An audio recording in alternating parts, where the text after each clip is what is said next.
sebagai pejuang-pejuang persaudaraan kita lihat kira-kira agenda di depan kita. Terima kasih. Mahasiswa kita menceritakan gerakan kita di Pekanbaru menyambut musyawarah besar pertama kemarin. Mungkin Pak Mari Lembaga tahu ada beberapa pertemuan yang kita lakukan yang awalnya kita tidak yakini bahwa proses pertama itu akan muncul keinginan pembentukan profesi kepegawaian. Awalnya saja kami kawan-kawan Pekanbaru kemarin pada kader yang beberapa tokoh masyarakat dan aktivis mahasiswa waktu itu untuk tidak ada jalan lain, kita harus membentuk profesi karena mereka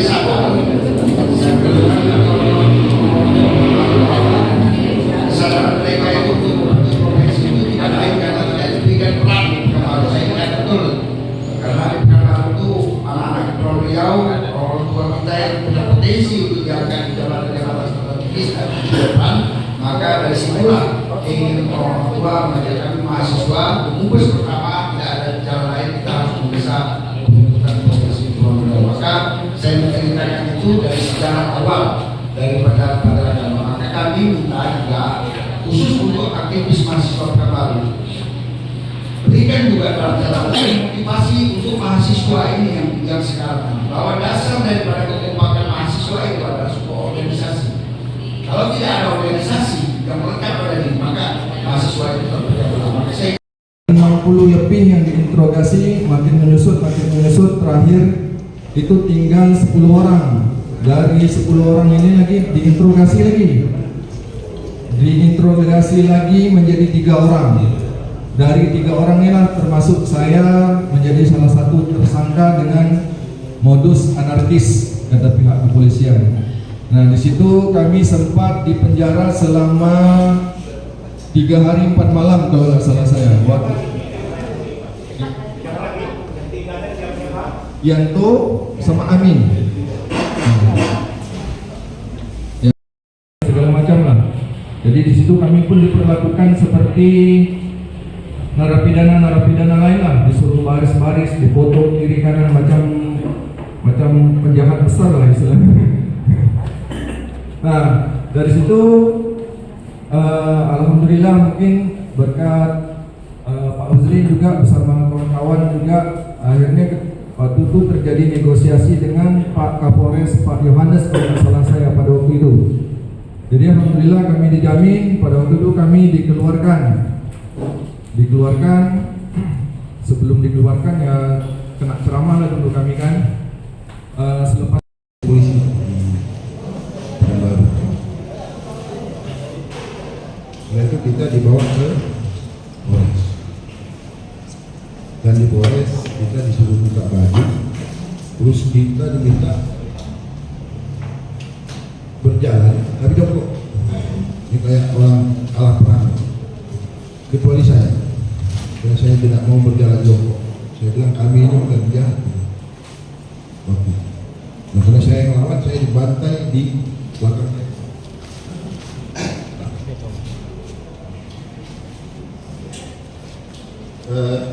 Sorry, agak terlalu sedikit.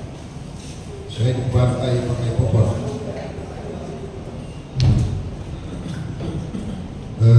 Setahu saya Pak Kasatnya Rudi putih-putih kayak. Terus kita dibariskan di dalam parit.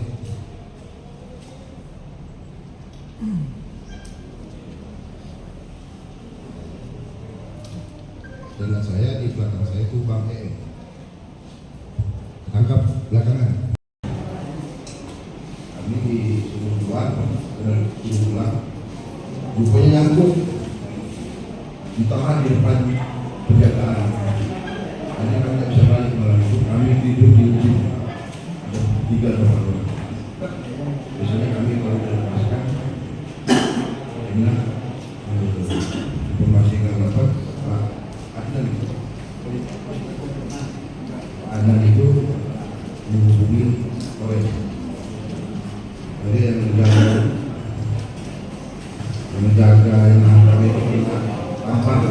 Banten. Jadi banyak hal yang kami lalui ketika mahasiswa itu. Saya pikir yang paling berkesan bukan perjuangannya, tapi kebersamaan yang tidak berulang kali.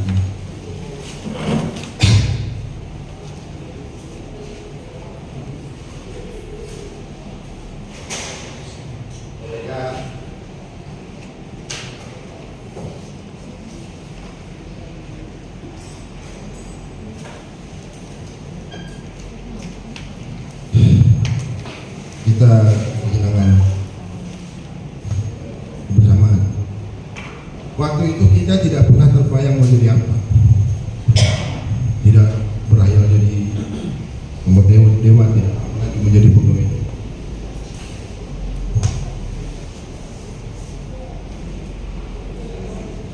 Itu yang kita suka. Kita tidak pernah berpikir kita mau jadi apa, mau ngisi apa ketika provinsi jadi. Euforia kita dengan keberhasilan perjuangan itu, dan akhirnya hari ini juga tidak. Coba lihat eselon 2 jasa. Saya bukan membenci pejabat itu, tidak. Cuma dalam fase ini seharusnya kita sudah berada di situ. Hanya kita tidak bisa bantu siapa-siapa. Saya membantu yang di sini sebisa saya. Kami sudah kehilangan akal. Apa yang harus dilakukan lagi? Nanti Riko akan menceritakan apa kejadian sebenarnya di Jakarta. Jadi teman-teman ini semua, saya nggak salah, Bang.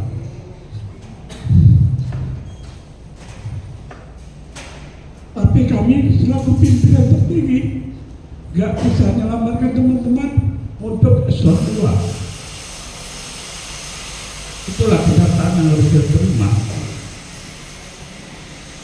Karena kami pun dianggap untuk mengemis, kami bukan tipe orangnya yang bisa untuk mengemis. Saya dari awal sampai sekarang ini itu belum bisa untuk memberikan apapun. Inilah momen yang tepat bagi kami semua pemimpin. Saya katakan sekali lagi, saya tidak rela Bang Muslim yang sudah dari awal sampai ujung melakukan provinsi ini orang mensepelekan beliau dengan hal yang kecil-kecil saja.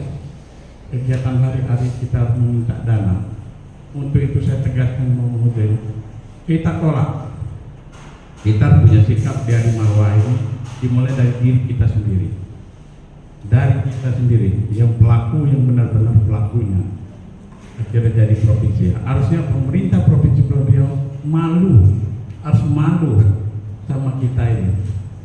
Kenapa kita gedung ini, kita perjuangkan ini? Inilah satu-satunya bukti sejarah bahwa lahir Provinsi Kepri ini bukan mudah depannya.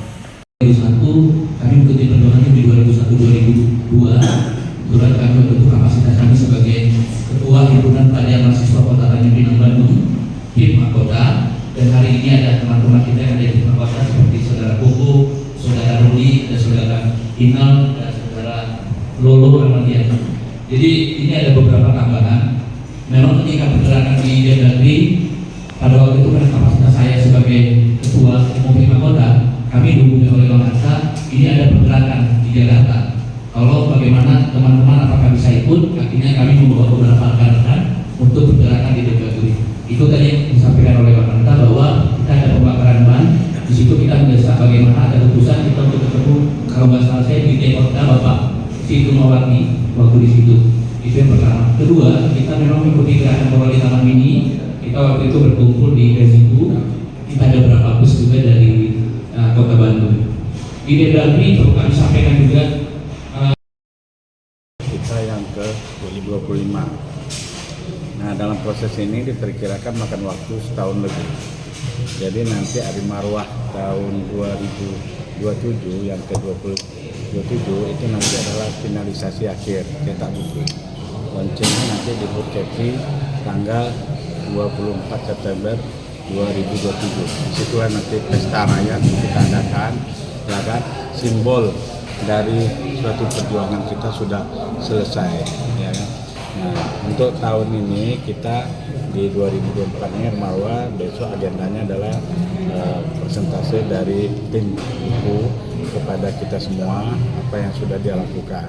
Kemudian tasakuran kita bersama pada pejuang-pejuang kita ini, ya kan? Nanti di situ ketua umum DPKR kita akan menyampaikan pidato politiknya, semacam maklumat kita, ya kan, di Hari Marwah 2024. Insya Allah kita minta pada teman-teman nanti juga hadir di sini. Inilah puncak pengumuman resmi kita di Bud Medan.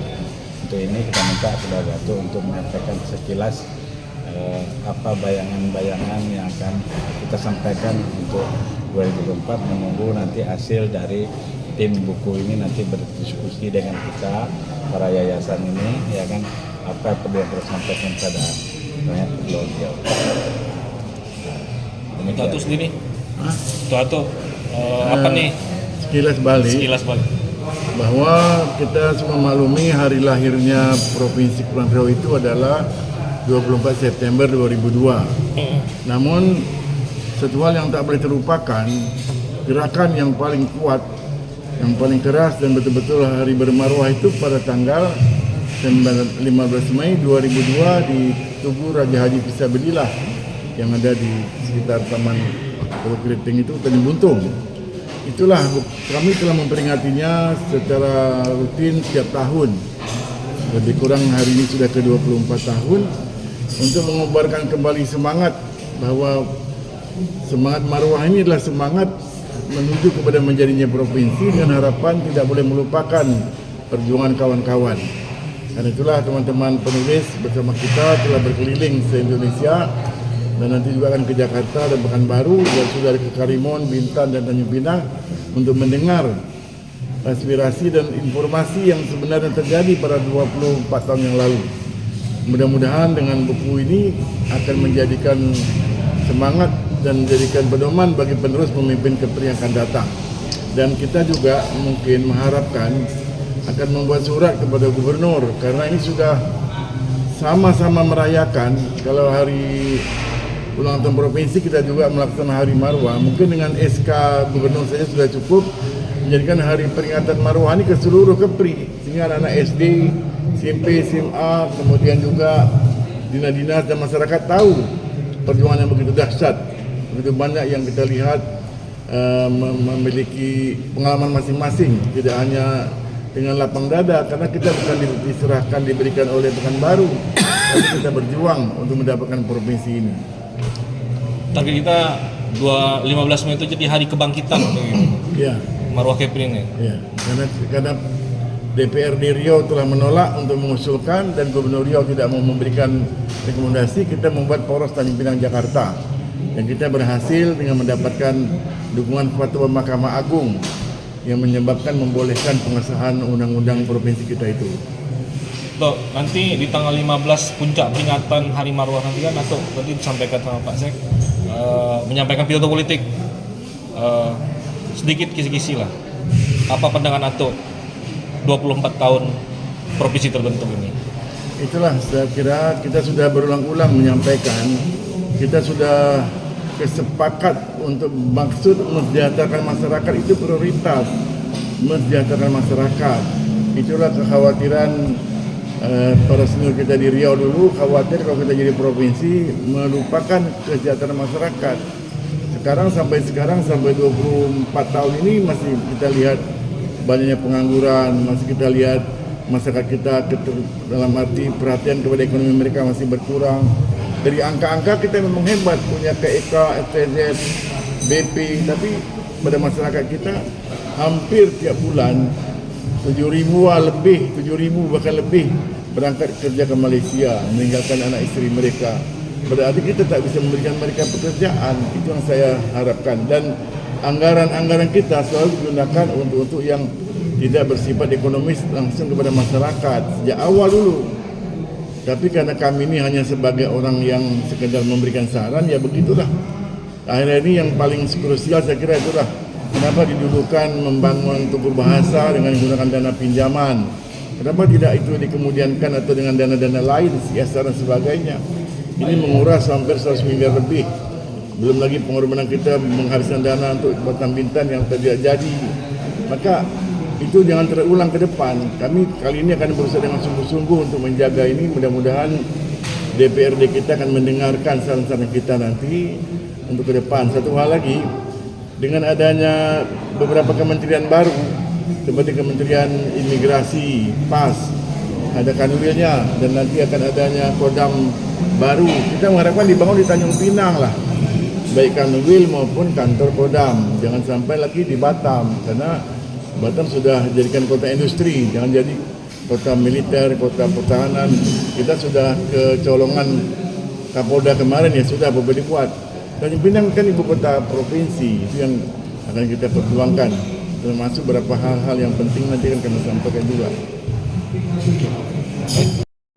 Supaya bangunlah Tanjung Pinang ini menjadi markas Kodam, sehingga dapat membantu juga ekonomi masyarakat dan juga dapat melihat dari segi pertahanan dan membuktikan ibu kota provinsi itu tempat ibu kota kegiatan pemerintahan.